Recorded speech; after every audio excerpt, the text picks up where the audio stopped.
Welcome back to Getting Caught Up.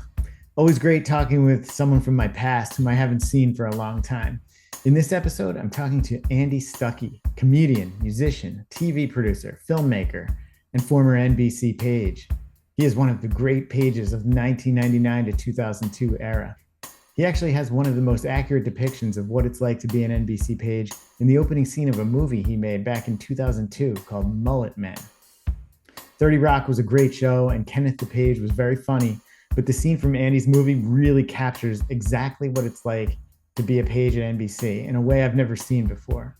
So we took a look at that scene and talked about his time working at SNL as an assistant to Lorne Michaels, how a generous Chevy Chase once gave him a musical instrument, which years later his daughter learned to play on. We talked about Next Monday, which was a comedy group put together by a bunch of NBC pages from that time period, and how he and Jon Murray formed the comedy musical duo Stuckey Murray after getting together in Next Monday and playing there. More than anything, it seems Andy is most at home playing music on stage. And about 10 years ago, he and his wife, Katherine Slingluff, started the band Paper Anniversary, which is still going strong. Andy told me about playing with Paper Anniversary, recording songs in Nashville, and we took a look at a live performance of them playing what he describes as the meanest song they've ever written.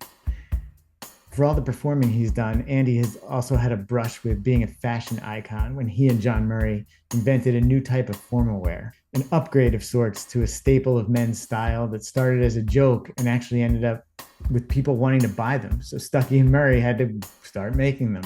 We didn't get to discuss Andy's entire career in TV, but we did get to touch on his time working with the NBA legend Shaquille O'Neal on the show Big Chicken Shack. It was really cool to hear about what a larger-than-life person Shaq is. Quick reminder, please give this episode a like, comment, or share to help with its visibility so I can keep bringing you conversations with interesting people like Andy. And we talked about much, much more. So let's get right to it. Here he is, Andy Stuckey.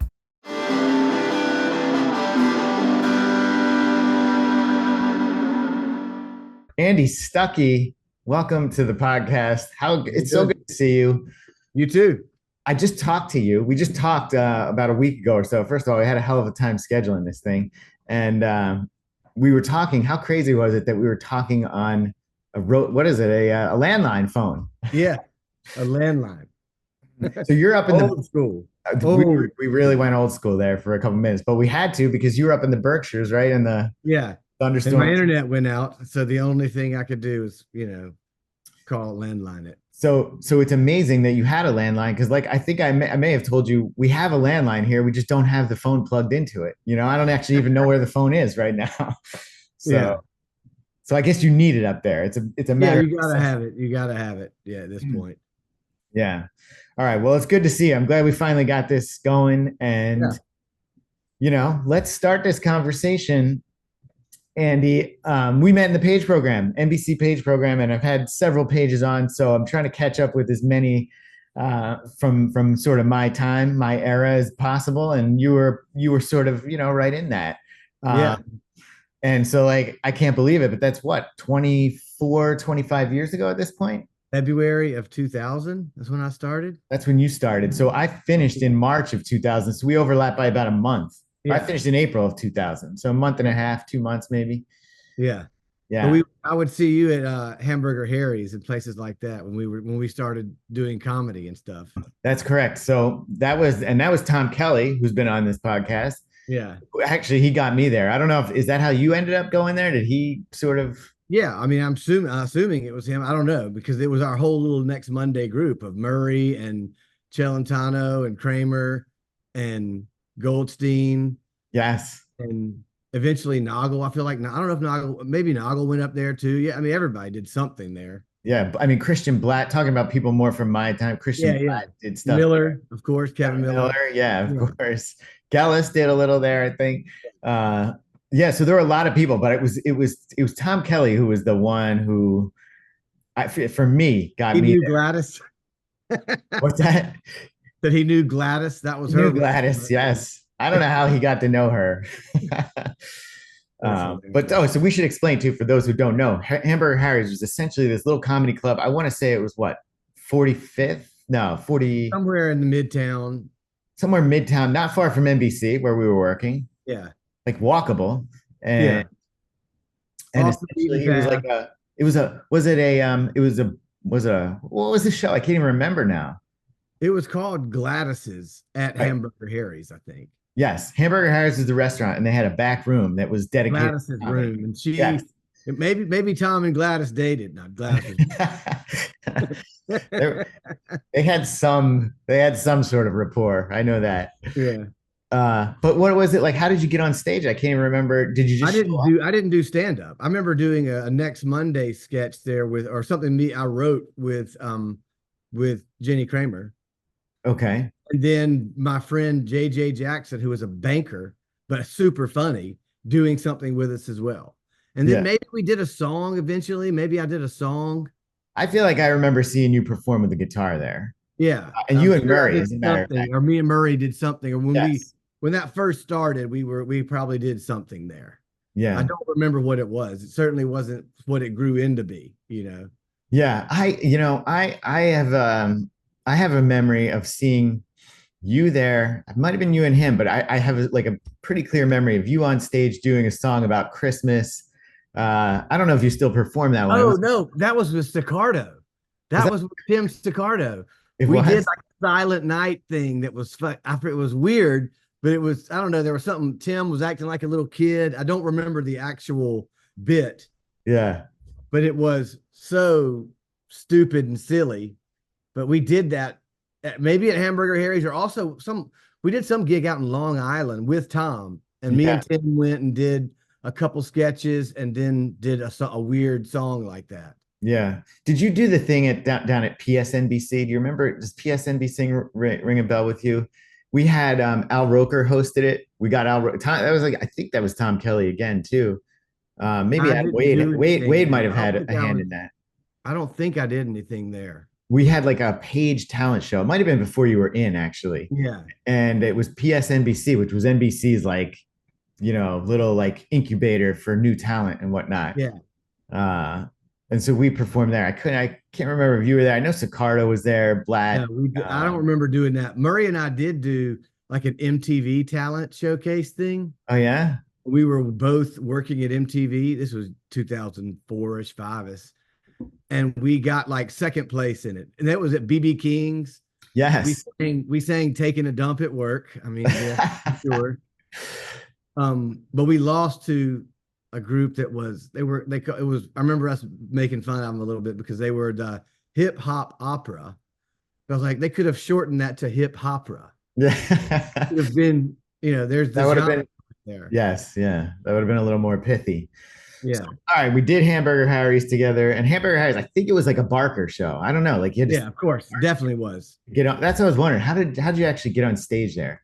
And then I think it was like you had to wait. Friends. You had to get people in there, and that was the beauty of the Page program, because if you were doing something, you had access to 60 other people that might be interested, and if 5 of them show up, they might convince 2 more. Then you've all of a sudden got 20 people there, and that's all you need for some of these audiences early on performing. And then you actually have a decent cheering section when you get up there too. Yeah, then if you can get some strangers in there, the infectious laughter of your friends will hopefully trickle over to the strangers. Yeah. Or if they don't laugh, you're just going to bomb, and that's fun too. Yeah. And that was the type of place where you could do it. And I feel like there was a fair amount of bombing going on. I probably yes, a good amount in there, but sometimes it would go very late, like late, like till like 1 a.m. You know, I don't know. You realize when you're young, nobody knows how to run a comedy show, and they'll make it go for 3 hours. Yeah. Nobody needs to sit through that. Yeah. Nobody wants to sit through anything more than about 90 minutes at this point. Yeah. And we would just do marathon shows. They were marathons. Yeah. That was our next Monday sketch show. Was sometimes we had an intermission at a sketch. Well, the next Monday, so let's talk about that. Next Monday is, I guess, like you got a bunch of guys together, or guys, girls, whatever. And you guys were essentially a sketch comedy. It was like a little bit of like a live Saturday Night Live type of without cameras. It was a group of pages that all met every Monday, guys and girls, and wrote. Some were more writers, some were more performers, some were both.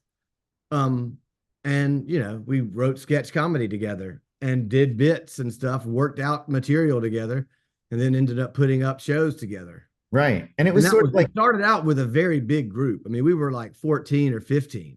Yeah. and slowly got smaller as we left the Page program. Some of us kept doing it. And that's where Murray and I started. It was kind of like, that's where, we started performing together. We started bookending those Next Monday shows with one of our songs. It would open with a song, Right. close with a song. And then at some point, we had, after doing 5 or 6 of these shows, we had amassed a decent amount of material. And we were like, we should record this, or, before we hate it. Right. We And that recorded, essentially, we recorded a first album prematurely, but it was, yeah, you got to do it. You got to do it, right? Yeah. So that was sort of the genesis of Stuckey Murray, which you guys were like a duo. Yeah, we were a duo in Next Monday that became kind of a duo outside of Next Monday. Yeah, that sort of spun off and became its own thing. Yeah. So Next Monday, where did you guys do all your rehearsing? Because like you said, you were a pretty big group there for a bit. Yeah, where did you guys rehearse? We did all of our readings in the conference room in the Page Lounge, or out that big conference room we could get. Yeah. The one where, like, when Conan would come talk to you as a Page, it would all sit in that conference room. So we would get a conference room, and then when we rehearsed, we ended up getting a space down in the basement of NBC, I feel like, a couple times. Yeah, see, that's so interesting. I feel like people just, like, first of all, you're working so much as a Page, right? Yeah. So it just makes sense to do it there. You're all there anyway, right? You get the conference room. And they were supportive. They gave us access to that kind of stuff. And that's what you want. I mean, they know, when you take a job as a Page, nobody wants to be a tour guide for life. I hope. I mean, there may be that person maybe exists out there, but not that tour guide, not doing that. Not on that grind. I mean, 7, 8 tours a day, 6 days a week. Wow. Yeah. I love, when I started, I loved the tours for like 3 weeks. I was like, they're fun. Great. They were a great way to get to know people. And they were, all the word game shit we used to do. Yeah. And once you were on tour with somebody you liked, it was very fun because you had it memorized. It was a layup, and you could just, start doing with people. You had your jokes sort of built in, and you knew when you were going to get your laughs, and you give a tour with another Page for those who don't know. It's you and 2 people team up. Well, and a good example of fun would be like, and this is a funny story I remember, is like, we're going to give a tour. So there's 2 Pages on the tour, and you're going to give a tour. We're gonna, SNL shut down, and Conan, they're taping, so you can't. So we're going to Dateline, and we're gonna play the word game. I mean, the word game is you give the person who's about to, right before the tour starts, you give the person a word they have to work into the tour. And it was either like Van Stone, I feel like Betsy Van Stone, or somebody gave me bucket of KFC. So, you give your whole spiel, like, this is where Jane Pauley and Stone Phillips do their thing. Then Jane goes out to lunch, gets herself a bucket of KFC. She brings it back, eats it right over here. Then your partner's just dying laughing or trying to hold in laughter. Yeah. But those were just a lot of, that's what made the tour fun. Absolutely. I remember I got Dwayne Reed a couple times for that, and you just have to like work it in. And tourists don't even know what Dwayne Reed is. Yeah. They're like, what? Like, what's a Dwayne? Who's Dwayne Reed? Dwayne Reed being the drugstore chain. Yeah. And the line at every Dwayne Reed being the purgatory for hell. Yes. All right. So you mentioned Betsy Van Stone. That's funny because she came on here and told a very funny story about being at the NBC 75th anniversary. She was sitting with George Wendt and the cast of Cheers, like right next to, I don't know if you've ever seen that video. It's great. She ended up being basically like George Wendt's date for the night. Oh, that's hilarious. I did not see that.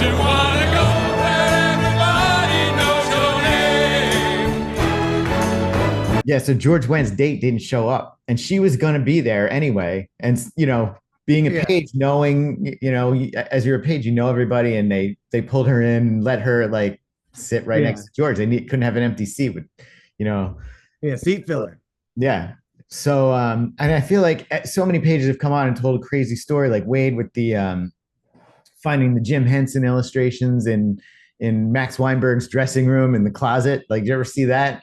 Oh, yes, I saw those. Yeah. And then Jessica Humphreyville talked about she was actually working the election night, with the hanging chads and everything. And Tim Russert broke out the whiteboard, Like she was in that studio that night. It was Yeah. crazy. So what is your story, Andy Stuckey? Oh man. Well, the thing is, it probably wouldn't be from when I was a page. It would be from when I came back and was Lorne's assistant. Oh, so yeah, go with that because I don't think actually Betsy was a page when that 75th. I think she came back. So Yeah. and from your There's a page, lot of funny stories from like, or there's a lot of stories like that of weird encounters, or that's answering the phone as Lorne Michaels' assistant. You never know who you're going to be talking to. yeah. So who did you Pick talk? up, you answer the phone and it's Paul McCartney, or it's Bill Murray, or it's, Aykroyd, or Mike Myers was around a lot. Just that everybody's Just calling. like a extremely high level of so and Paul McCartney. It doesn't really doesn't get bigger than that. Yeah. So here's my dog Pearl's back home. Hey Oh, Pearl. there you go. Hey, she just got back. What kind of dog is Pearl? She is a super mutt. Hey Pearl. Say hey to Tavani. Hey Pearl, how you doing there? She just wants belly rubs now. That's funny. Go see mommy, Pearl. So she must love it up there too in the Oh Berkshire. yeah, Huh? she does. She Oh my loves it. God. Yeah, I've cut her some trails up here, and she has just free reign, free roaming of the backyard. She loves it. Yeah. If I was trying to think of the if it's celebrity involved, it would have been, and it's not really a crazy story, but so I was Lawrence like popcorn boy. He had three assistants, two girls. It was Brooke, Lauren Waddell, and then it was Brooke and Jen Danielson, and me. And so I had to make his popcorn every day. Okay. And you make the popcorn, put it in his office. But then also when casts are around, they like popcorn too. And when hosts are around, they like popcorn as well. And I remember I started adding, this is not for Lorne, but I started adding Tabasco to the oil of the popcorn. Okay. And Cameron Diaz had a bite of it. It was like, who made this? Where is this person? And like, she comes up to my desk and is like, this popcorn is amazing. Like, and if, it's one of those thoughts of like, did I ever think that Cameron Diaz would be at my desk, my little, telling me how awesome my hot popcorn was? Yeah, But I mean that show alone was just, the other cool things were, you're with Lorne while you're watching the show. So in his area, I mean, it would be anybody from, I remember Tim Robbins being really cool. Seinfeld came, all these Yankees were showing up. But that was also like the 9/11 season where Giuliani could just walk in and get a standing ovation. Yeah. Walk in a room and get a standing ovation. And now that has just changed. Yeah. So let's go back 1 second. Yeah. Lorne never had the Tabasco popcorn. No, he never had it. Oh my He God. liked it plain. He what? He liked it plain. Yeah. Yeah. He was no butter, nothing, salt. It was kind of a routine thing that you didn't change that routine. You kept his Tootsie Rolls, his waters, his mints, all that was just in order and left that like it is. The celery and the carrots beside his read-through seat, and the matzo ball soup on Wednesdays, the same dishes. Wow. So it was like a program. He's on the very strict. Yeah, just a routine, which is a lot of our, I mean, once you're in a show, I feel like I'm on that routine some with my show I'm on now, where you're just like, you're delivering an episode this day. And so, you do some of the same things. Yeah, just to keep that rhythm going. Yeah. All right. So then you watch the show with him. You're watching SNL, and you're basically watching what? Not just the show, but you watch the dress rehearsals or any of the rehearsals, right? That was the learning experience, because he'd be like, go get me Keith. Go get me. You'd be his do boy, going to get lighting, going to get writer, going to get producer, going to get whatever, going to get anybody, going to do anything he wanted you to do, either regarding notes or just personal stuff of like, make sure that there's a bottle of wine for so-and-so because they like red wine. Right. Now, Lorne, I think, has sort of a reputation for being very stoic in these moments. Did you ever see him laugh? Did he? Yeah. He did. Yeah. I can remember a funny story with him was, I remember, he had like a photo shoot in 8H. So his car pulls up and I come down to meet him, and I get his suit out of the back of his trunk, and I'm carrying it, and we're walking about to get into the elevators. And he looks back and he's like, I can't even carry my own suit. How sad is that? And it's just, little, so he's, there's just Sure. little moments of that, but it Little wasn't like, clips. But I mean, when he's strictly, watching the show. and my intern when I was there was Chevy Chase's daughter, and Chevy was around a lot. Yeah. So Chevy was cool too. Like, to me, especially, I guess his daughter, I liked Kaylee a lot. She was very nice and a piano player. Chevy knew I was a musician, and she did too. So he was like interesting, because he would sit down and tell me, like, that Lorne used to be the coolest person in the world. Yeah. Super funny, a great writer. And then he's had all the success, and he's still, he's that's still in him, but he's also like, he's made so many people famous, and, he's in his Prada suit. He's doing his thing now, Yeah, sure. I was sort of interested though about like his watching the show, when he's watching the show. Because I mean, I feel like they even joke about it on there that it's so hard to get a laugh out of him. Like, he may think it's funny, but to get an actual laugh out of Lorne Michaels. He's not dying laughing by any means. Right. Yeah. But it's also like he's been around the material since Tuesday. Yeah. And sure, it's changing and getting updated, and their punch ups. But yeah, he's not alone. He's not laughing. When other people are around, some of that infectious laughter might catch him a little bit, but it's not. If Tim Robbins and Susan Sarandon are behind you and they laugh at something and he looks back at them, he might smile a little bit more than normal. Yeah. But yeah, he's tough to make laugh. He's not a, he's heard a lot of jokes in his life. I'm sure. And just, from being there at the beginning, like, he started the whole thing. Yeah. He's seen it all. Okay, so that's interesting. And that brings me to that's the cool story. I will say the Chevy Chase story is pretty cool, because his wife would call the office some too, and just to talk to Kaylee some, or check in with his daughter. And we became friends. He knew I was a musician, and at one point offered to buy me a banjo. No way. And I was like, And I just said, I blew it off the first time, kind of, because I didn't know if he was serious or whatever. And then I was like, if it comes up again, I'm going to be prepared. And I looked up, like, okay, this is I'm going to get an Earl Scruggs Gibson, a banjo that I could never have afforded, a freaking $4,500 one or something. Right. And so that, a month or two goes by, and then his wife calls the office and says that they'd sold a house they used to have in East Chester or something. And Chevy has old keyboards. If I wanted one of those, could I come up to the house and get it? So me and my roommate borrowed a friend's car, drove up to Chevy's house, had dinner with the family, and then loaded. Chevy wasn't there, though. He was in LA, but had dinner with his daughters and wife. And then loaded up a Kurzweil keyboard into the back. They had offered for me to drive their Suburban home. And we were like, 24-year-old me does not need Chevy's Suburban with a piano in the back of it, going through New York, picking up friends and being dumb. Yeah. But I still have a Kurzweil keyboard of his that's down here in this basement that my daughter learned to play piano on. Wow. And she's really good now, which is awesome. Yeah, that's amazing. And that's a pretty good keyboard, right? Kurzweil is it's a solid $3,500 keyboard. I mean, wow. It was brand new. It's probably $5,000. It was awesome. Yeah, I mean, it was, and it was in our apartment in Brooklyn for a long time. So it helped me learn piano, or learn, just something to practice on. Because I'm not going to ever, or at least when you're young in New York, you ain't buying an upright, certainly not a grand piano there's no space for that. Yeah.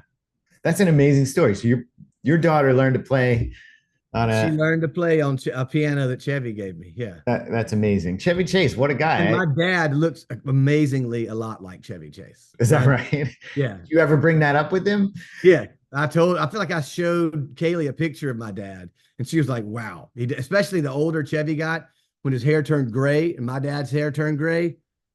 I'll see if I can find a picture to show you of my dad looking. Yeah, we should put that up here. We should put it up side by side here. I'll do that. If you send me a picture, I'll add it. That's funny. Yeah. So that's great. And you're mentioning a banjo, and Andy, I'm looking right behind you. It seems like there's a banjo like right within arm's reach there. There's a banjo here. Yeah. I'm from Alabama, so you kind of have to, Yeah. You know, So listen, I've I've looked at well, I want to talk more about Stuckey Murray too, but I've looked at and listened to a lot of your paper anniversary music, yeah, and sometimes there's like a banjo being played, or you're usually on a guitar, but I feel like your wife Katherine is playing some. I don't even know what they are plays the sometimes. mandolin. What is it? She plays the mandolin. A mandolin? Is that what it is? Yeah, mandolin. Yeah. And Okay. it's an 8-string instrument it was invented because people, the violin, people were plucking the violin. So it was invented. They just doubled the strings. It's the same tuning as a violin, Really? and you pick it instead of bow it. Yeah. Interesting. So she's playing that, but I feel like I've seen a banjo on there too at some Yeah, I point. played banjo on the album some too. Maybe it was you playing banjo. Yeah. Yeah.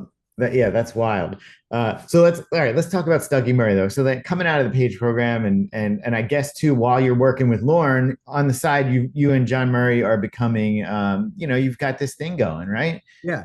Good. Yeah, I mean, you're actually putting out material, right? You guys are putting out albums. You're playing live shows in places. How, tell me about that. Yeah, that really started too after SNL. Because at SNL, I mean, one of the things I think that got me the job there was while I was interviewing, I was making a movie about the mullet toss, the Floribama. That's Fish right. throwing Oh my God, the contest. mullet toss. I forgot about that, Andy. Yeah.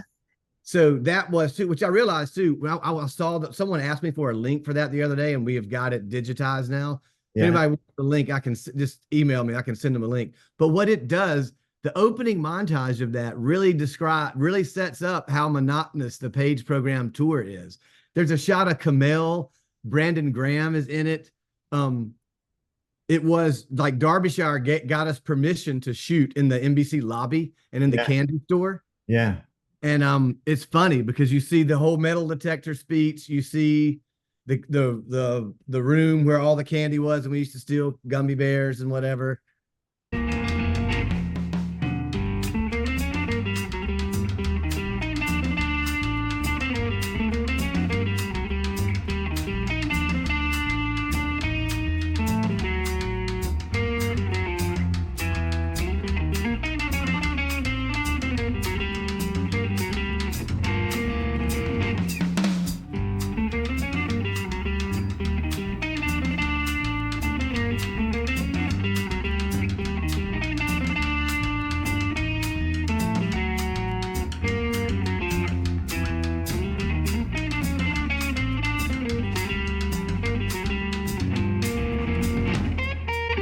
And as luck would have it, I ended up here. 15 tour, right? Okay, Right. make sure your tickets say 215. There are a few general rules before we take off. If you could have all the metal out of your bags, we're about to go through some metal detectors. So if you have any metal, we're gonna be going through some metal detectors. So if you could have all the metal out, cell phones, cameras, beepers. My name is Andy. Welcome to NBC. This is Brandon. Say hello to Kamel. That's Kamel. We're gonna be your pages for the day. Make sure your tickets say 2:30 and not 2:45. Yeah. Anything that is metal, we're going through metal detectors. They detect cameras, beepers, cell phones, heavy artillery, metal.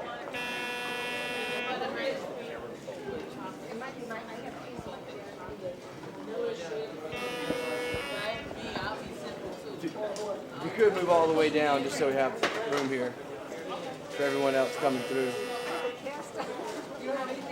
I'll keep an eye on her. I'll keep an eye on her. Here you go. This is Just trying to think what I have. No? On my glasses? glasses case could have done it. It's okay. Don't worry about it. It's okay.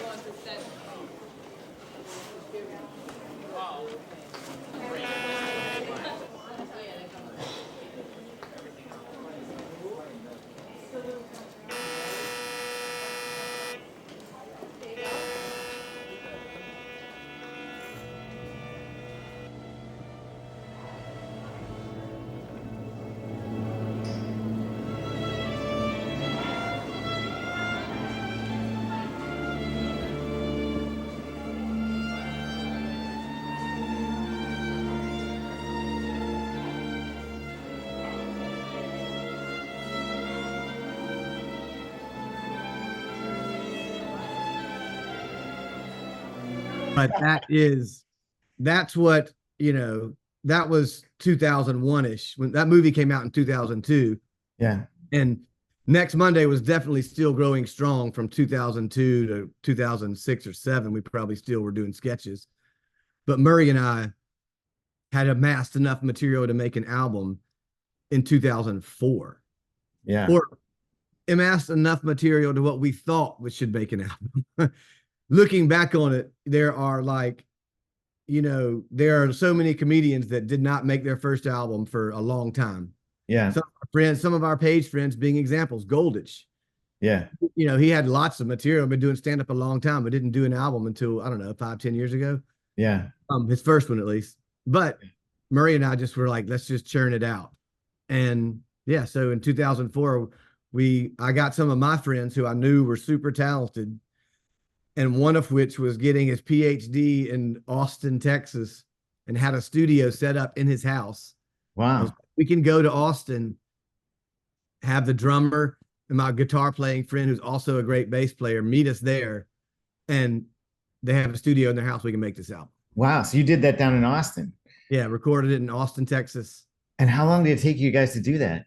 We spent like 3 days there. Wow. That's pretty quick, huh? Yeah. Yeah. And then I went back to do some pickups, maybe a guitar solo and a couple things. But our album didn't, that album didn't need a lot of us playing solos on it. Right. My friend John Troutman is his name, who's now like one of the heads of the Smithsonian's in like their country music exhibit in DC. He's had a pretty awesome career as just a historian, teacher, and musician. Yeah. Interesting. But it was, he had musicians in Austin that could be like, oh, you want a fiddle solo? I got my friend that can do this. Oh, you want a pedal steel? I can play that. Oh, you need electric guitar? I can do that. Wow. So That's we awesome. got a lot of multi-talented folks down there to help us make that first record. Okay. So you guys did that, put it out. Yeah. But you were doing other things too. And it's something I remember that you reminded me of when we were chatting is the Fuxedo. Tell me the story behind the Fuxedo. It sounds like a joke. And I guess it is a joke, but you turned it into something real. Yeah. Well, the Fuxedo is a one-piece tuxedo jumpsuit that we invented for, after our second album came out. We made a video called Unicorn in C Major. The video went nuts. It shut down our website. Our website stopped working because some people were streaming it. And it was the early days of YouTube. And like you could put videos on MySpace. It got like, millions on MySpace and a lot of, all these other places. It was to the point where I got spotted on my set of my AP on a show. Yeah. Yeah. She was like looking at something and then looking up at me, looking at something, and then like, like, is this you? she said, like, unicorns? And I was like, uh-oh, it's happening. And but anyway, so that song we wore. My roommate at the time too was this girl Frida, who her grandmother designed costumes for the Alabama Shakespeare Festival. So she would have leftover costumes that she could just bring back from Montgomery. Yeah. So I told Frida about this video we wanted to shoot where Murray was like, some sort of gay superhero. Us just we should look Elizabethan if we could. We wanted a cape and anything that could make us look Elizabethan. So she brought us back that outfit, which became signature for that video. And then when we were doing a CD release party, we wanted to make it a special night. And so we got a string quartet, my friend Justin Smith, who's currently the concert master of The Outsiders on Broadway that just won a Tony. Wow. He put together a string quartet, took Stuckey Murray's music, wrote charts of classical music to back us up. And so then we labeled them the Pearl Necklace Orchestra because we were perverts. And so it was going to be Stuckey Murray and the Pearl Necklace Orchestra. And then we wanted to look formal like them. They were going to be in tails. We wanted to have a tuxedo, but we wanted to have one that we could get out of quickly and reveal the unicorn outfit. So It's the jumpsuit, right? It's a jumpsuit. So Yeah. we bought or my friend's father, who dressed choral people in Alabama. He had a company, so we bought 2 tuxedos for probably $80 each from him, and then gave them to Trillian, who is Chris Cerny's wife, another Page. Yeah. Was an amazing seamstress. She had worked for Patricia Fields, had been on SNL. She could make anything. She's super talented. So she took those real tuxedos, put the 2-way zipper in them, sewed in the cummerbund, sewed in the bow tie, put snaps on them, or put snaps on the cummerbunds. And then Julie Murray, Murray's wife, and my wife, we went out into the park and just made like a fake advertisement for the tuxedo. Yeah. This was in Brooklyn Bridge Park, not Brooklyn Bridge Park, but Cadman Plaza, around where we lived. And we put that on our YouTube channel, and it got like 400,000 hits quickly. Elegance, sophistication, convenience. After 150 years, the tuxedo has finally received the improvement it deserves. Stuckey and Murray present the first one-piece formal men's attire, the Fuxedo by Trillian. A stylish, functional tuxedo merged with the convenience of a jumpsuit, allowing you to go from classy to casual in seconds. The bow tie and cummerbund are gracefully sewn in to enhance your cosmopolitan lifestyle. A graceful 2-way zipper allows easy access in and out of this timeless ensemble. The Fuxedo, designed to suit your needs. Available at thefuxedo.com. And then people were asking, is it real? Is this real? If it's real, I'll buy it. And finally, after probably 8 or 9 months, Murray and I started writing those folks back saying, hey, if you're serious, we'll make it. If you're serious, we'll make it. And then we ended up I went and met with a person in the city. I had a connection to someone in the fashion world who knew a pattern maker. So I went and met with a pattern maker, learned more about this than I ever needed, of what collar fit was and what, how things are made. And so we picked out fabrics and made a pattern, and then had like 75 of these made, and then sold them all. And we have like a couple of them, or I still have like the prototype. Yeah. We made some adjustments. The first pass, it was a little too boxy. Yeah. We wanted it to look real. Like the way it's real, Murray wore it to his sister's wedding. And nobody knew. Yeah. We wore them both to a wedding here in the Berkshires. A friend of ours that got married up here, we both wore our tuxedos to that wedding, and no one knew until we were like on the bus to the after party, and we showed some folks, and they're like, what is that? So that's pretty crazy. You wore it in real life. Oh yeah. And we still do. Like, I still can wear it. I mean, like, it still fits me. I was gonna wear it to anytime I have to wear a tuxedo, I'll wear the tuxedo. Yeah. Yeah. The only challenge is getting it cleaned. You got to get it cleaned by hand. Yeah, I would imagine it's probably delicate, right? Which is about a $35 expense. Yeah. Now, have you ever heard from anyone who bought a tuxedo and? Oh yes, they wrote us and posted. There was a great video of a guy for his wedding. He told us like he wanted to wear one for his wedding because he was going to jet ski up to the venue. It was like on a lake. He was going to jet ski up to it, get off the jet ski, pat dry, put on the tuxedo, and go right in. Yeah. Right into church. We have several videos from people that loved that, great stories from their tuxedo experience. Yeah. Now explain. We ended up making a little money off of it. There was something called the zip tux or unitux that they took our idea, but paid us a royalty to sell for, we didn't make a lot of money off of it. But that's one thing I do regret is not, if I had taken like 2 months of my life and toured the SEC or toured Ivy League fraternities. Yeah. And said, here, look, we can make this for you for $200. Why rent a tux when you can own a fux? You can't lose. The only thing you can lose is everything. you're going to be going to, I mean, I know my friend that went to Harvard or something was like, hey, I went to like, I had to put on a tux 8 or 9 times that year. He bought one, so he owned one. Yeah. But if this had been an option, everybody would have had one. Yeah. So, I mean, you're sort of like a little bit of a fashion icon in a way, aren't you? We like to say that, but you can see that I'm a fashion state. Everything I wear is a fashion statement. Seriously. Now, have you ever thought about like reviving it or something, or like going into Shark Tank? You know, we thought about that. There was like a Shark Tank spoof that was kind of perfect for us. There was that Spade was doing. It was like snake oil kind of something show. Yeah. Because it was like if you didn't know if the product was real or not, but if it was real, would you invest in it? And the thing is, it's a fad. It's not going to be forever.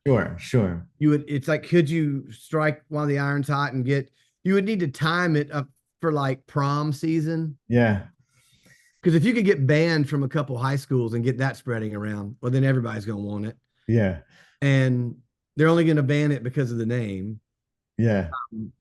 And you would just, that if the price point is right, people would wear it. And if you can't tell, why would you not wear it? Yeah. So explain the name. So the name sounds could be controversial, or some high school wouldn't like it. It's just tuxedo with an F. That's it. It's just because it sounded funny, right? Is that what it? Well, and because, how quickly can you get out of it? Yes. If you need to get down to business, you need to get out quickly. See, that is very useful. It's useful and stylish. Yeah, Andy, that's good. Well, maybe someday, who knows, right? Yeah, we would. Like you've got that. You've got it. Whenever my time in the television world ends, maybe I could revitalize it. Yeah. But you need a young person to really be the spokesperson for that. You need when my son's 22 or something, he could be the spokesperson. Is he the Murray boys? If the Murray boys and the Stuckey boys want to go into business and relaunch their dad's tuxedo idea, do they know about this thing? Are they aware of this? Yes, my kids are definitely aware of it because they've seen me wear it. Oh yeah, right.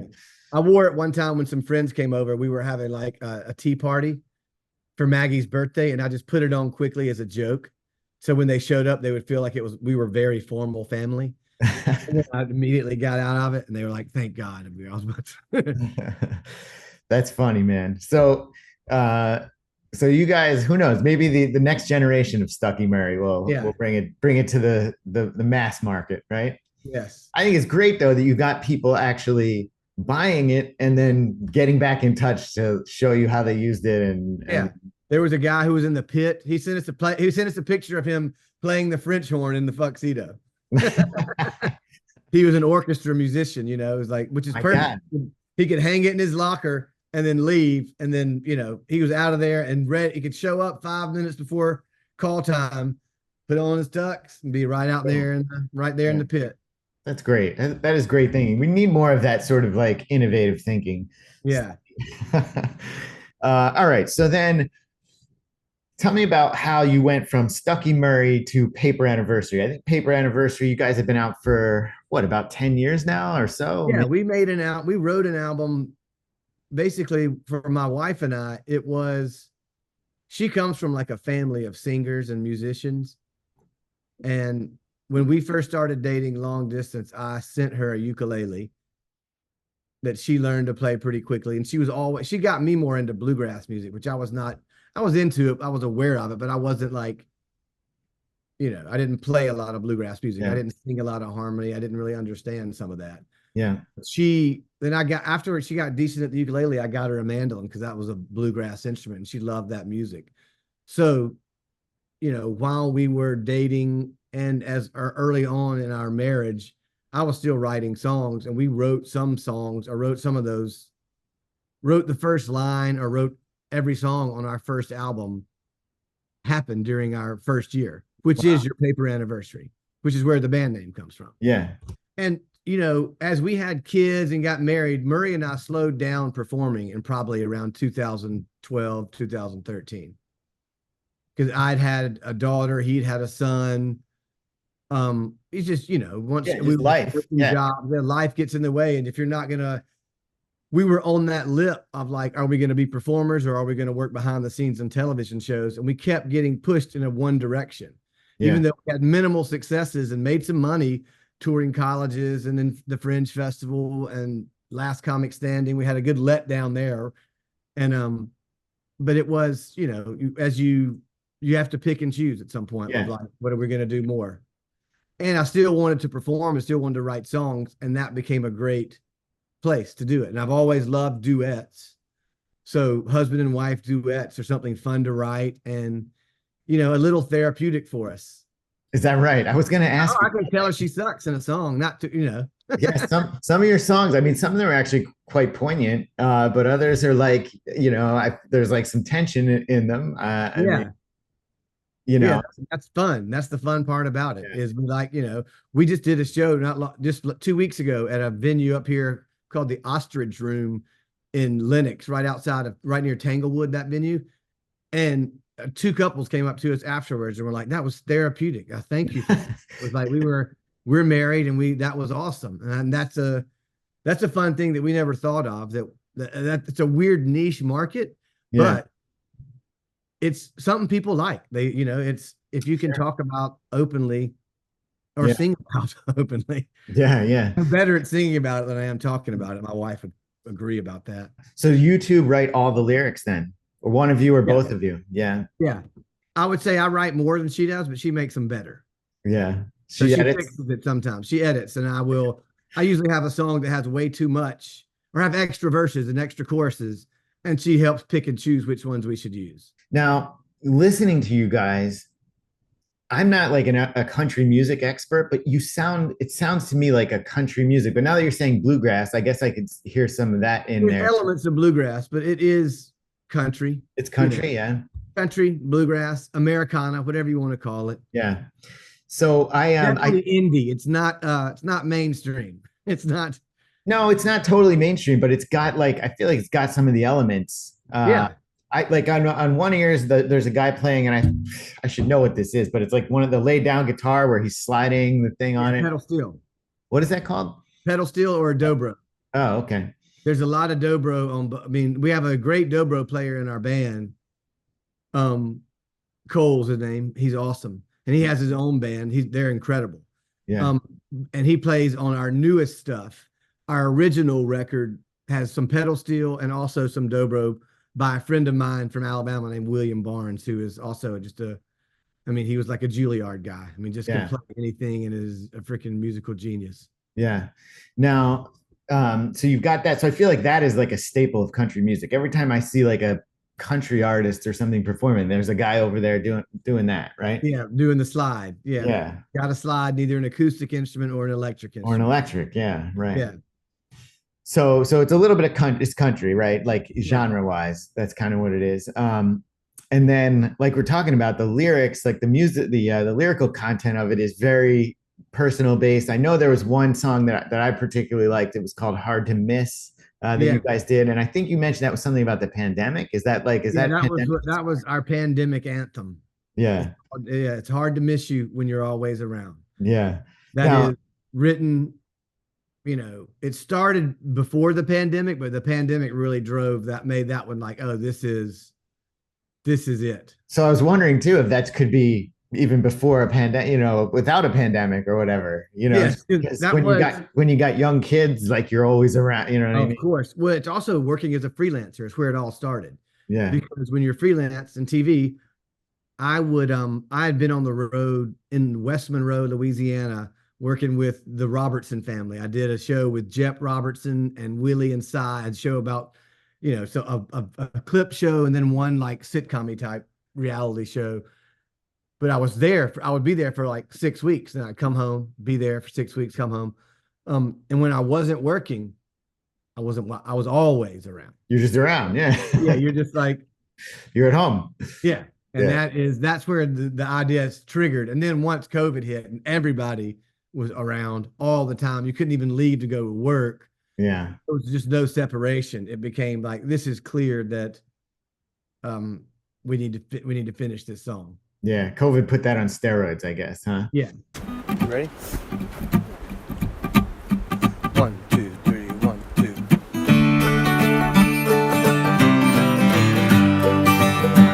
Long distance was measured in turns.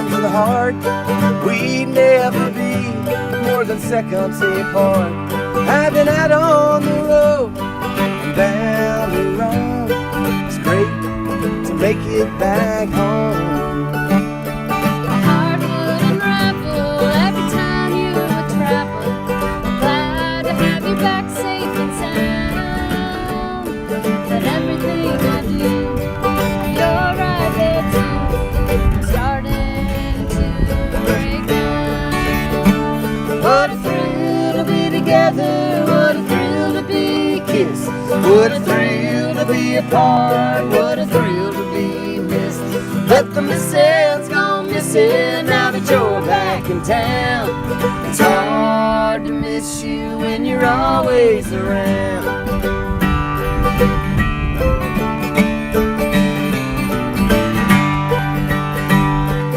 What can we do when we know that it's true? We're so happy when we're lonesome and blue. We get along a lot better when we're not together.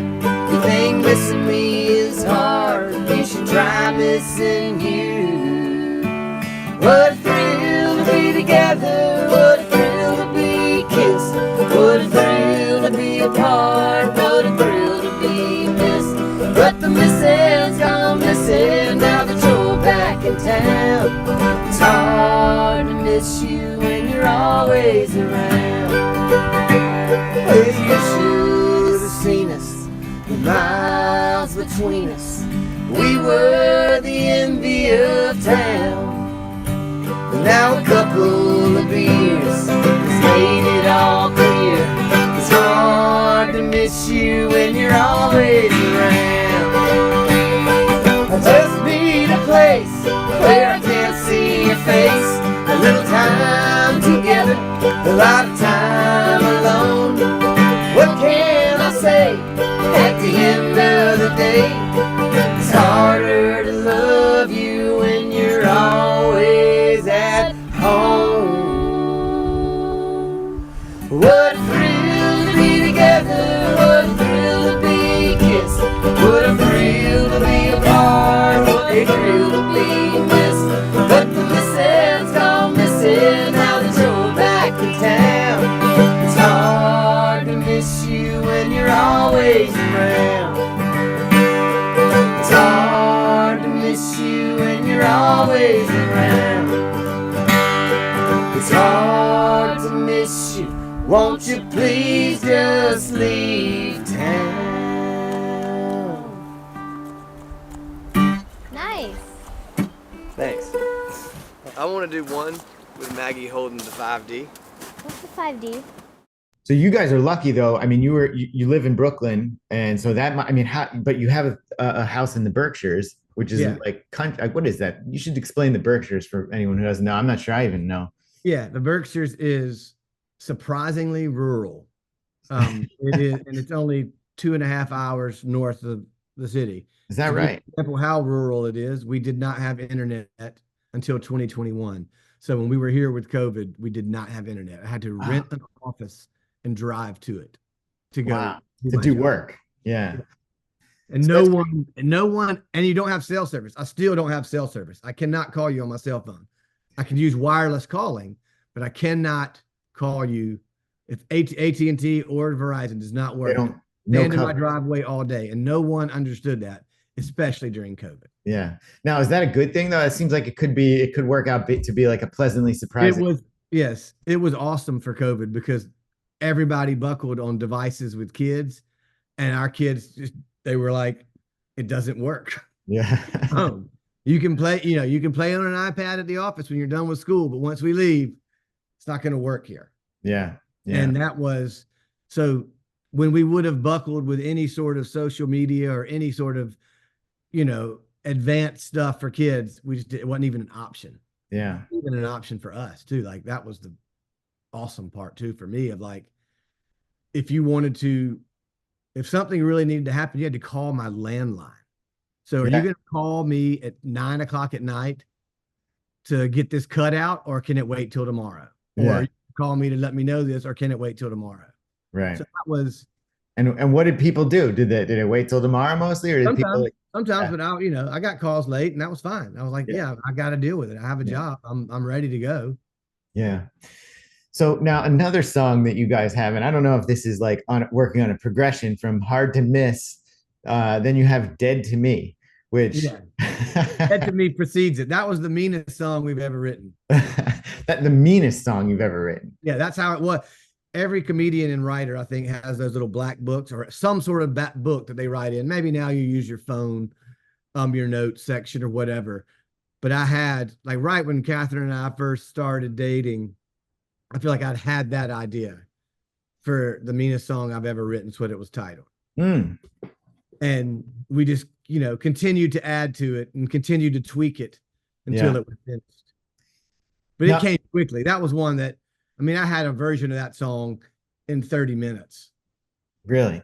Yeah. So And then you had like the a basic couple times. framework. It was much meaner. The original chorus was, I'm throwing out your letters. I'm going to crash your car. I'm going to burn your house down. I'm going to take it too far. That's pretty good. Does there exist a recording? Did you ever record it that way, or did you? I think so. I think there's a version on the internet. Our buddy, comedian that we were really tight with, John Friedman, used to do a show called The Rejection Show. And Murray and I would be the house band for it. The Rejection Show was a show where comedians and writers and cartoonists would come on and perform material that someone had said no to or thought sucked. Yeah, that's a great idea. So, it's awesome. Yeah, such a fun show. And it ran forever in New York. And Murray and I would be the house band of that some. That's awesome. So when he did a big Valentine's Day rejection show, he had me and Katherine come on and sing what we thought was the best breakup song we'd ever written too. Like if you're single and breaking up with someone tonight, here's the song you need to send to them. And it's Dead to Me. Yeah. So I want to take a look at this because you got some. There's a performance on YouTube that you have, but it's really great video. I mean, it's like concert like footage, like. Oh yeah, that's from the barn. The barn in Egremont. That's here in Egremont. One of the best. We call it the music church of the Berkshires. But we've played there a bunch, and it's run by this Jenny Rubin, who, this is funny New York connection. Once we got the place here, or once our band was together and we were playing around, we were looking for places to play up here. And it turns out Jenny Rubin, who used to do comedy in New York from 2002 to 2013, was in a relationship with this guy, Nick, and they had started this place called The Barn. So It was like fate. Yeah. Yeah. So we've been playing there probably once or twice a year for a long time. And they're all media savvy and cool and fun. And they have cameras set up in the venue and shot that for us. Yeah, really, they shot that. So that it looked amazing. And I edited it. Yeah. Yeah. You did the editing there. Yeah, I edited it because they had a lot of static cameras. They had one or two operators, but then static cameras.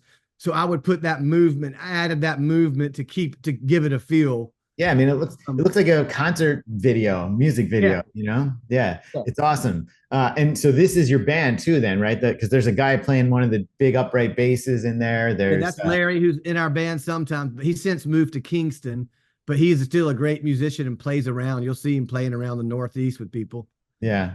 And the fiddle player is not our normal fiddle player. It's Ken, but Ken is an incredible fiddle player who plays a lot in New York City.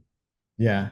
And that's why I wanted. So that's Cole on the dobro. Cole still plays dobro with us. And he's amazing. Yeah. He's your dobro guy. Is it easy to just bring in somebody that you don't normally play with and just, how long does it take? You rehearse that a bunch of times, or but a lot of people, we have a rotating group of bass players that know our stuff, and we have charts so we can send it to them, and anybody who's really good can do it. And they just pick it up, and then you guys get up there and then they make it their own at some point, once they play a few times with us. Yeah. Interesting. But people like Ken and Cole and Larry and our other bass players are like, they could sit down with almost anybody and be like, okay, what you doing? What key are you in? Okay. Where does it go? All right. I'll follow you. Wow. That's amazing. And then they'll get better and better at it. So you rehearse it a few times, and then by the third or fourth time, they can smoke it. Yeah. Yeah. That's awesome. All right. Well, you know what? Let's take a look at Dead to Me. Here we go. Yeah. 1, 2, 3.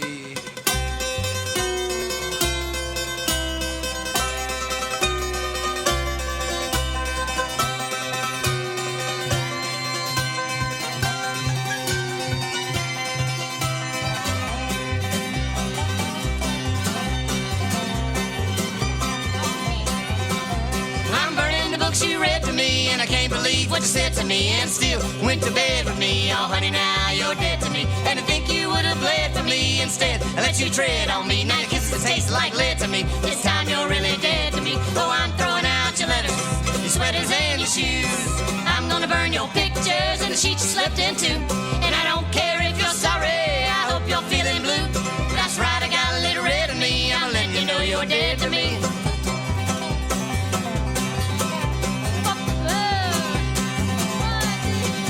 For forgiveness, you fled to me. Now you're just a figurehead to me. I'm so glad that you fled from me. Oh, honey, now you're dead to me. And to think that you broke bread with me, all the white lies that you fed to me, saying one day you'd be wed to me. This time you're really dead to me. Oh, I'm throwing out your letters, your sweaters and your shoes. I'm gonna burn your pictures and the sheets you slept into. And I don't care if you're sorry, I hope you're feeling blue. That's right, I got a little red in me. I'm letting you know you're dead to me.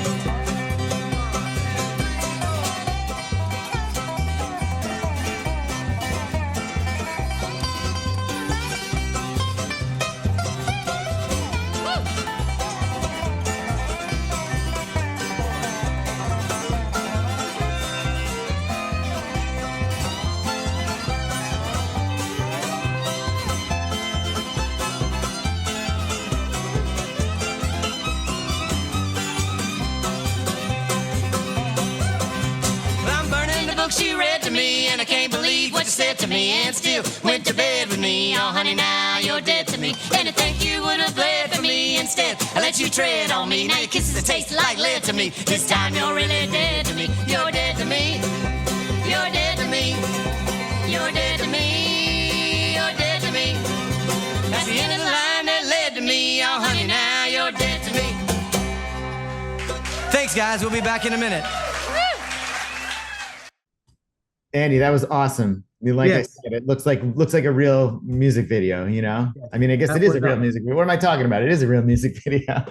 Yeah, I mean, it's a live performance from the barn, and it was super hot in there that night. I was sweating like sweating like Mike Tyson at a spelling bee, Joey Cole. Now I guess that's from the page. That's from Joey's routine opening for Rosie. Oh, Joey Cola, right? Yeah, that's a Page reference for anybody who's ever been there for Joey Cola, sweating like Mike Tyson at a spelling bee. That's right. You know, I think I did Rosie once in my entire time. One time I had the Rosie assignment with John McDonald, so we were there every day. There you go. Yeah. So performing, it seems like you really seem to love it up there. Obviously in all the videos I've seen of you, you seem to get into it. I'm talking about with your wife and Paper Anniversary. Is that right? You love it? It is fun. It's certainly a release of I've always liked performing, and it is it's something I hope to do for the rest of my life as a hobby. Yeah, it's fun to do as a hobby, and if you ever could do it as a career, it'd be fun. But it's not a must because there's so many options of you can get that bug out and get that fix out without having to rely on it for an income. Yeah. And then I think it flips because it could flip in me if I was like, I don't know if I would love it as much if it was, yes, God, I've got to do this now, or I'm not, the kids aren't going to college. Yeah. Yeah. I can certainly understand that, that's part of why it's enjoyable, because that pressure of, yes, a livelihood isn't weighing on it. Yeah. The other thing I wanted to ask you too is I think your latest album you recorded in Nashville. Is that right? Yeah, we recorded just an EP of 3 or 4 songs. We released maybe just 2 of them. Yeah.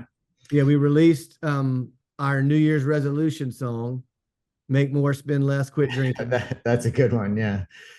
And we released I Blame You, which will be the title of our next album. And I think we shot the cover of our next album. I really like the cover we shot for I Blame You. So you got Dead to Me, you got Hard to Miss, and I Blame You. It's almost, is that like a trilogy there or something going on? Yeah. And we're working on, we're working on a song called, that goes, if it wasn't for kids drinking and money, we wouldn't have nothing to fight about, honey. So we're working on that one. I just got to finish it. That's great. Yeah. Now, why go to Nashville? I had a friend there, my friend, Paul DeFiglia, who was in Langhorne Slim and the War Eagles. He was in the Avett Brothers for about 8 years, toured with them. he and I met when I made a movie with a friend from Alabama called Skip Tracers.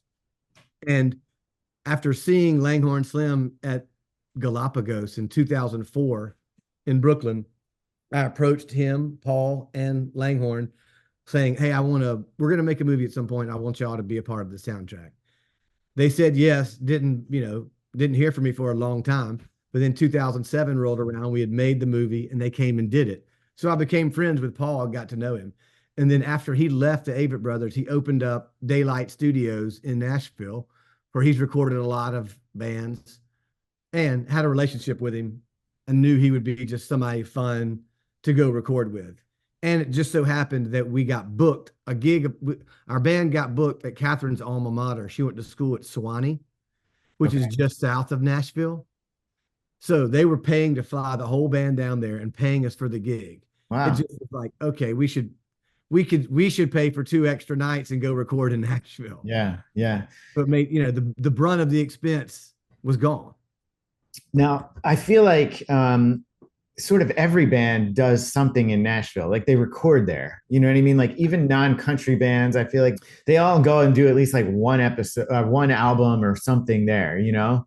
Is there something like sort of special about it? Like, did you feel something different just recording? Because you're in Nashville. Do they call that Music City? Is that what it is? Is it Music? Yeah, it's Music City, but I don't know if I felt much different because I'd spent some time there. There was a show I worked on and I lived there for almost a month and a half. And Katherine knew Nashville well from going to school at Sewanee. But the one thing you do have there that's great is just the access to so many great musicians. I mean, the best players in the world certainly live there. Yeah. So you can just, if you need somebody to come in. Something, which we didn't, we had our band there. Yeah. But there are people there that, I mean, like if you need a fiddle player, you need an electric guitar player, there are people that could come in, listen to your song once, and then just play it better than you've ever played it in your life. Really? Oh yeah. There's one guy I know there who's a friend from Alabama that we met through Mullet Men. And his name's Guthrie Trapp, and he's one of the greatest guitar players you'll ever see. Yeah. Wow. Incredible. But he was in my head of like, if I want electric guitar on something, I'm going to call Guthrie and he's just going to come over here. We're going to pay him and he's going to do it. He's going to take an hour and a half, you know? Yeah. And what does he normally play? Like, what's his genre? He's guitar. And he plays anything, everything. Anything? Yeah. Yeah. I would call him blues, jazz, country. All right. So let's talk. Teachers as well. What's that? He's a teacher as well. All right, Andy, let's talk about going farther south than Nashville. It's down to your hometown of Dothan, Alabama. Yes. The Circle City. Is that what they call it? The peanut capital of the world. Yes. Wow. So interestingly, you're the second person from Dothan. I can't believe that. I've done 27 or 26, I don't even know, under 30 episodes of this, and 2 people have been from Dothan. One of them is Izell Reese, who came on, who you actually know and are like friends with. Izell and I go way back. He was a year older than me, but we played football together. And you've met Izell and know how big he is. I've never met him in person. So I haven't. So no, just on the podcast, you know. He's a big dude. He's a big dude. He was a linebacker and at our school, and on our football team. And just an amazing athlete. I mean, he was my junior year, which was his senior year. He had broken his arm, but they put it in a cast, put a boxing glove on it so he could still play. And he still got a pick 6 in the game. He still was picking off passes, you know. Yeah. Incredible. That's crazy. They put a boxing glove on him. I mean, what year was this? Like this is mid 90s, early 90s? 93. Yeah, 92. That would have been 92 because my senior year was 93. I graduated high school in 94. Yeah. So in 92, which we were not a very good team that year, but Izell and I both had good seasons. Yeah. Izell ended up signing with, I think, UAB. Yeah, University of Alabama, I think is where Birmingham. No, he didn't go to Tuscaloosa. Yeah. I think he went to UAB. Yeah. So I think you're right. And I think if I remember correctly, he said too, he was like not really recruited for football. He was like, even though he was a big guy, he was like sort of undersized for linebacker, and they ended up moving him to defensive back. Yes. They would have, nowadays he would have been recruited, but he would have been recruited as a DB or a safety. Yeah. And And to be honest, they might have even played him there at our high school because of the way the game has changed. Yeah. They might have put him as our free safety or strong safety, and he would have been a nightmare there too. I mean, Yeah. Now, what'd you play when you were I playing? was a wide receiver there. Oh my God. So in practice, did you ever get, I had to crack block him. That was back when they would crack block, and I did it once. what is a crack block? I don't know what that is. That's when a receiver, instead of going out and faking and blocking a DB, you crack down on the linebacker. The play's coming your way, so the linebacker's going to eventually turn, and you're going to hit him. So you're right there to put a hit on him. Yes, so that's fine the first time because he's not expecting you. But if they say run it again, and someone Isaiah size is expecting me, I was like at 150. I would just, Wow. There was another linebacker there when I was a sophomore named Kevin Jackson, who was an All-American. He went to Alabama and was an All-American DB at Alabama. And he was one of the greatest to ever come out of our high school, certainly.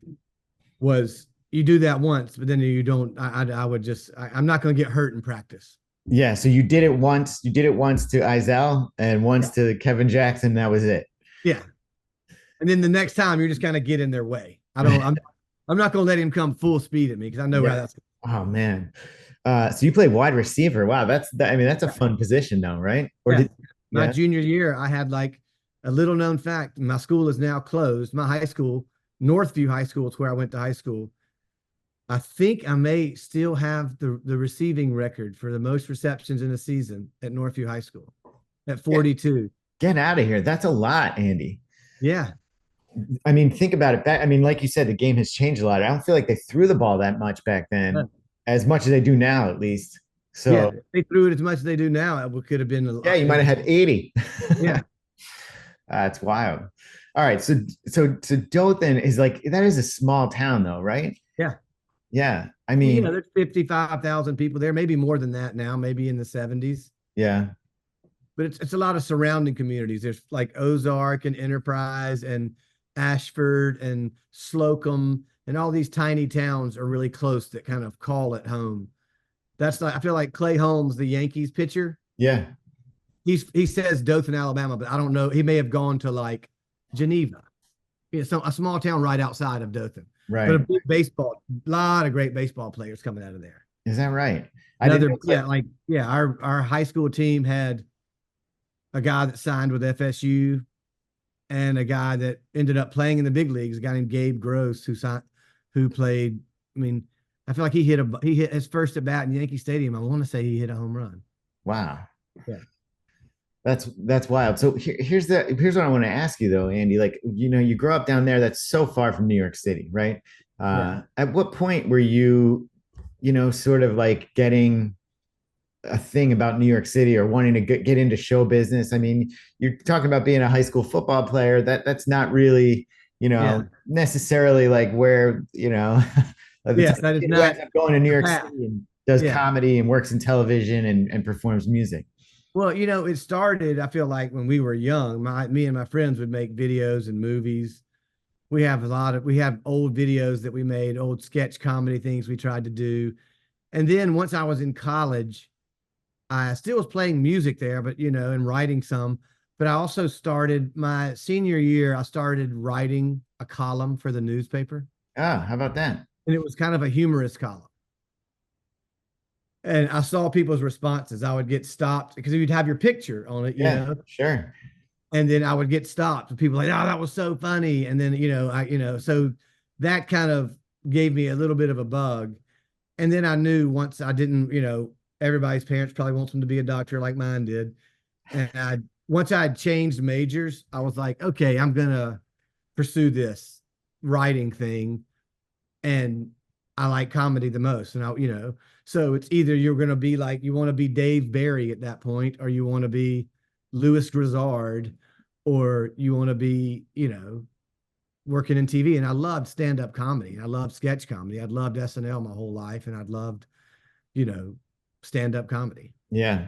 And then it was either New York or LA.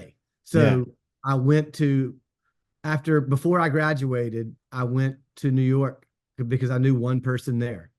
My brother's first wife, Casey, she had a friend that had moved to New York, and was living on 20th and First. So I went and stayed with her over spring break in my last year of school. And And what then I was sold at that point. really, you were sold immediately. Yeah, I liked it. And I met a guy from VH1 who we were just talking music one night, and he's like, "You should come intern for me, man." And I couldn't. I was like, I'm not even done with school, but I did stay in touch with him. And he put me in touch with the MTV people. Really? Which is how I got an internship at MTV. And I interned at MTV for Carol Ing and Jackie French, who were in the development department and both overseeing like Tom Green and Oh, some wow. cool shows. So once I got there, rather than do the 2 days they required, I was there 4 days a week, so to make myself kind of indispensable. Yeah. And then after a 3-month internship, they hired me for a PA for a little bit, but then I got the Page program, which helped because to interview for the Page program, I could be like, "Oh, I'm currently an intern. This is my last thing I'm doing for college." Yeah. Yeah. That looks good. Yeah. And MTV, MTV VH1, Tom Green show. I love that show. Yeah.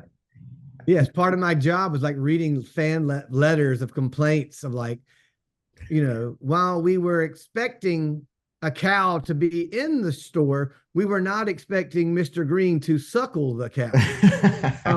We have some customers that were offended. We would appreciate, it's like, yeah, very funny. I mean, it was so different back then too. People actually wrote letters, like they actually like on pen and paper, and mailed it. You know what I mean? It's so much easier to complain nowadays. Back then, you had to really be committed to complaining. Yeah, you had to get a stamp. Yeah, and go to the mailbox. Yeah.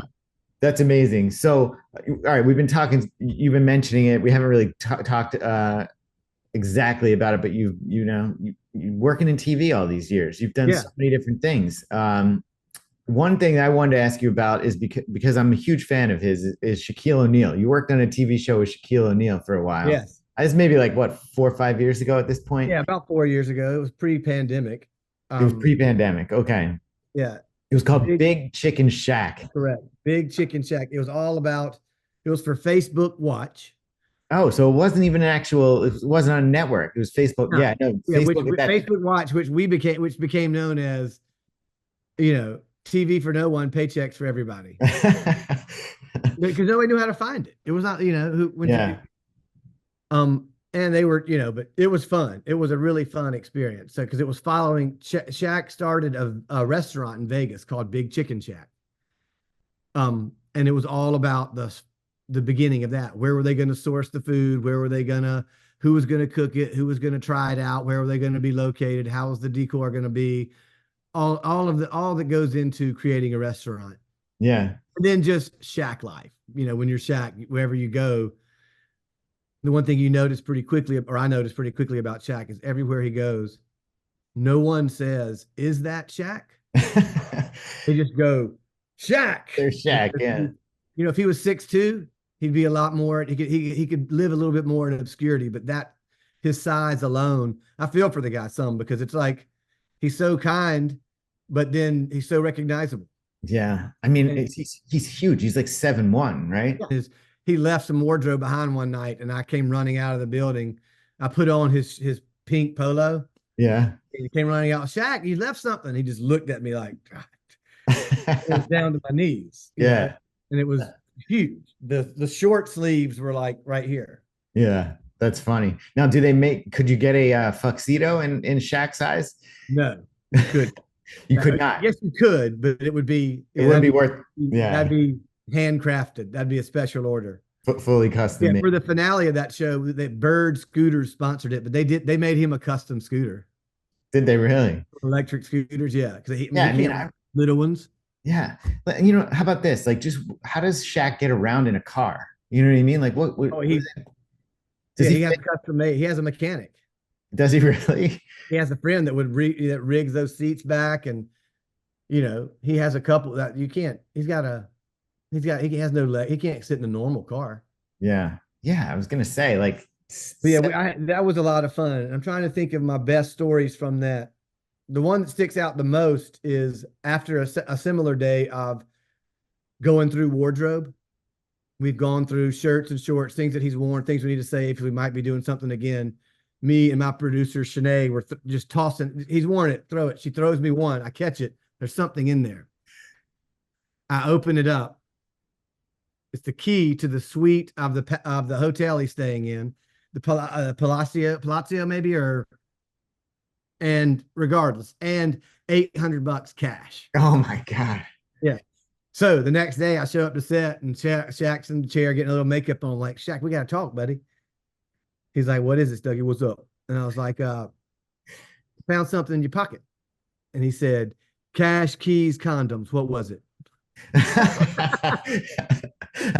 I was like, all right, you got it right. You got 2 of the 3 right. I was like, he's like, let me see. I was like, well, here's your key back. He's like, how much cash? And I was like, hang on.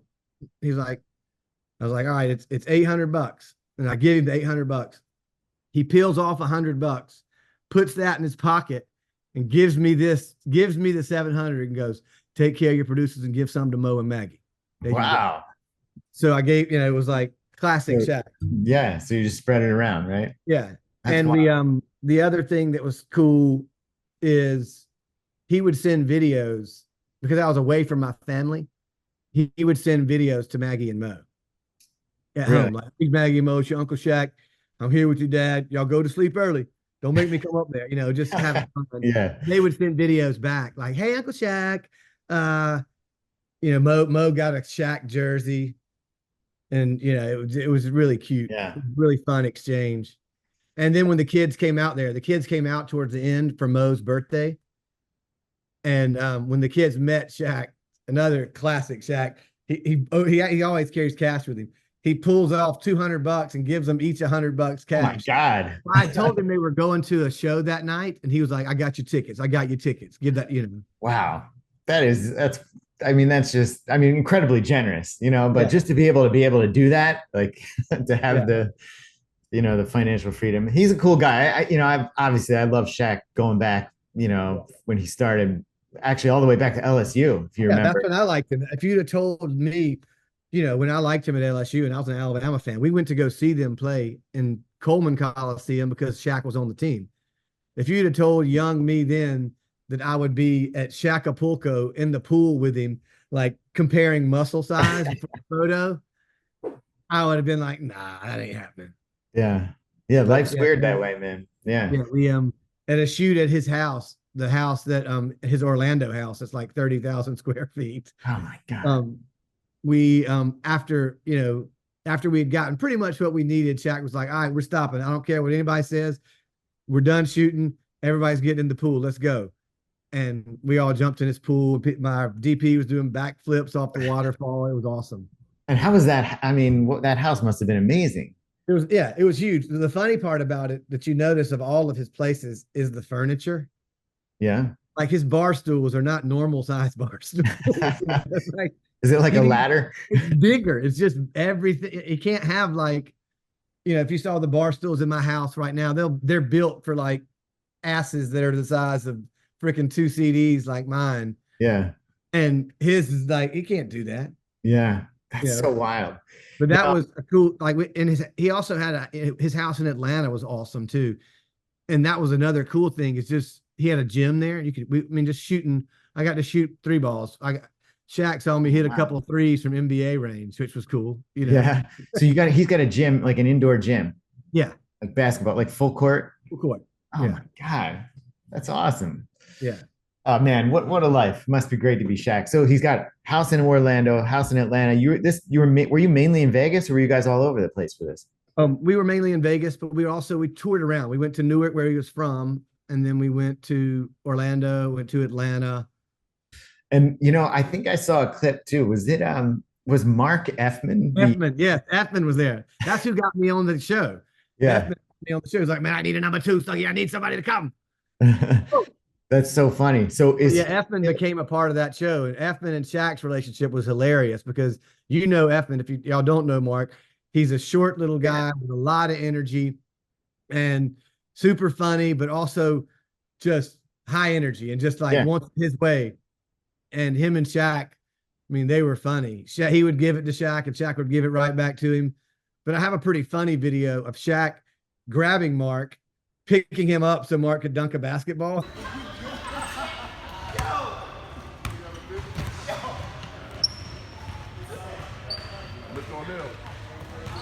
Heather, are you up like that?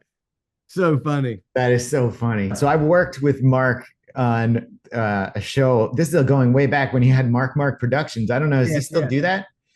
No, that they broke up. Yeah. All right. Yeah. So I was working with them. I actually worked on a show called Show Us Your Wits, which was a Playboy TV show, Andy, called Show Us Your Wits. And it was like a trivia show set in a strip club is what it was. But listen, I know you got to go. I know we're running late here. But one last thing, so crazy story about Shaq there. That's all fun stuff. One last thing too. We talked about your kids a little bit here. They've been coming up, mentioned them, but your kids are quite talented musicians. And I feel like are they a part of Paper Anniversary now? Because there's videos of you guys out there playing together. Yeah, they are kind of informally apart. They're slowly becoming the family band. When we do that, we'll have to change the name. We'll keep Paper Anniversary separate and keep the kids apart. We'll have to start. I'm gonna let them name it. I'll let them name the band. Yeah. But yeah, Maggie, my daughter, is a really incredible singer. She's getting really good at the guitar and the piano. She's getting really good at. My son is starting to play stand-up bass and getting really good. He's got a really good ear for harmony too. They've started singing together some. Wow. And they're a lot of fun. Yeah. So they enjoy the performing too, it seems like. They do. My daughter she's got the same bug I have. She's like born to do it and loves it. She's a musical theater nerd. And if any pages are in New York, next winter, she will be the baker's wife in the LaGuardia production of Into the Woods, which will be sometime in December. Wow. So if you have kids interested in theater, that school really does a great job putting on shows, and she's very excited to be one of the leads in that. Yeah, that's a huge role. Is she already preparing for that? Or? Oh, you know it. She's already got it. I mean, I jokingly asked her, like, you off book already? She's not, but she was like, her rehearsals start in late August. That's big. Well, great. I hope she breaks a leg with that, and I'm sure she will. Yeah. But yeah, great to see you bringing the family in like that, and it's fun. And we can talk about Guy Code and some of that stuff and Girl Code another time, because all those comedians on those shows have blown up. There's ones that I helped create, Guy Code, with my buddy Ryan Ling. Yeah. And those were like, we just went to see DeStefano at Radio City. Oh, wow. Sold out the Garden. I mean, it is wild what some of those comics are doing. Yeah. And just explain that. What is that? Just so people know. Guy Code was a show that Ryan Ling had an idea, and we had met working on different camp shows for MTV. And then he told me about the idea, and we just started meeting together, brainstorming, literally playing bocce at a bar around the corner from my house, going through ideas, going through topics, seeing if we could make each other laugh. And then once we had like 50 or 60 of these, it's like, man, this has got legs. This could be a very funny show. He took it to MTV and they greenlit it. And then this was MTV2 though, which doesn't even exist anymore except for reruns. So they gave us freedom to do a lot of stuff that we wanted to do. And it became a variety show of a little bit of sketch comedy. Then I read it. Stuckey Murray did a music video for him that we wrote the song, recorded the music, and then we sang it. And then we got our cast to come into the studio, just do what we're doing, and then we'll remove our vocals. Yeah. then you can be in the video. Yeah. And so it was a show, Guy Code, that spun off into Girl Code. The Girl Code was on MTV. It also had, Nicole Byer, Jessica May Peluso, Jamie Lee, Carly Aquilino. Super funny ladies on it. Annie Letterman, people that are just still doing it and still very, very funny. And this is sort of where they got their start. Yeah, a lot of them, we were the first to put them on television. Pete Davidson was on freaking Guy Code. He was the first to do it, yeah. Wow. And what did he do? He came on and did stand-up? He came on and did Talking Head, and then he was in a couple sketches. He rapped. Me and Andrew Goldstein and Jon Murray wrote something called the Ball Adjustment Dance. Like a dance craze that was sweeping the nation for guys. It's a dance you can do to adjust your balls in your shorts. It was all guy-centric. And so Lil Duval, Charlemagne the God, and Pete Davidson were our rappers. So we wrote it, and then they came into the studio and rapped over us. And then and then our makeup lady, Kelly, had a great voice. So she sang the hook. Yeah. We got Melanie Iglesias to come in and she was on the show as well. I mean, it was just super funny. At that point, was Charlemagne the God? Was he that big? He was on the rise. He was the hardest working guy I knew, but mainly just doing radio still. He was on the Breakfast Club. Yeah. Oh, so he was on the Breakfast Club. Yeah, he was on the Breakfast Club and doing well, but he hadn't quite hit that like Comedy Central and HBO level. Yeah. Wild, man. But Charlemagne and Duvall were the best. They were so much fun to just riff with because they were just ridiculous and unfiltered with each other. What a great experience. That's wild, Andy. Well, all right. We got to wrap up here. I know you got to get going. I got to get back to my day job. Yeah. Before we do though, social media plugs. Where should people, where do you want people to listen to? Paper Anniversary. I know you guys are on Spotify. Spotify is the best place to listen to Paper Anniversary Band, or our website is paperanniversaryband.com. Our band is just called Paper Anniversary, just so there's no confusion. It's Paper Anniversary. But yeah, listen to us there. And Stuckey Murray, all of our stuff is on Spotify. And yeah, we can and Instagram too. Don't you have an Instagram? Instagram. Stuckey Murray's not as active on Instagram as we once were. But Paper Anniversary, you can follow us on Instagram. We're still there. We still post some videos every now and then and post shows. Awesome. And we have a YouTube channel. So YouTube, that's right. If you're really curious, just go to our website that links to all that. Yeah. So, all right. Paperanniversaryband.com. Yeah. Just amazing stuff that you've been up to, Andy, not just with the TV, everything you've been doing in television all these years, but God, you're super creative and putting out so many songs and just doing a bunch of creative stuff that I admire, It's fun, dude. And we need to separately start a travel ball podcast, I think. So I can get to the bottom of travel baseball that my son I know is going to want to play, and I know you know a lot about. So I know all too much about it at this point, but yeah, when your son gets into it, well, anyway, I can tell you anything you need to know at any time, but maybe once you go through a little bit of it, there's so much there, Yeah, so much stuff, wild stuff that happens. And are you going to coach at all? Are you thinking of coaching? I have coached baseball. I've coached my kids' baseball, basketball teams. Nice. And football a little bit. Yeah. So that would be fun too, to talk about. Well, you just come on again and we can talk about all that stuff. That may be my second career as a coach somewhere. A youth coach. Yeah. So I've done so much of it, and I'm telling you, it's like, you think you have it, you think, oh, this is going to be easy. And it's like the unforeseen stuff that comes up is just, I'll leave it at that for now. But yeah, it's funny, but in the moment, I'm like, oh my God, what is this? Well, it was great talking to you. And yes, you too, dude. Great catching up. It's been so long. Can't believe how long it's been actually since I've seen you. Talked on a landline, but thanks for doing this. It was fun. Talk soon, dude. Yeah. All right. Take care.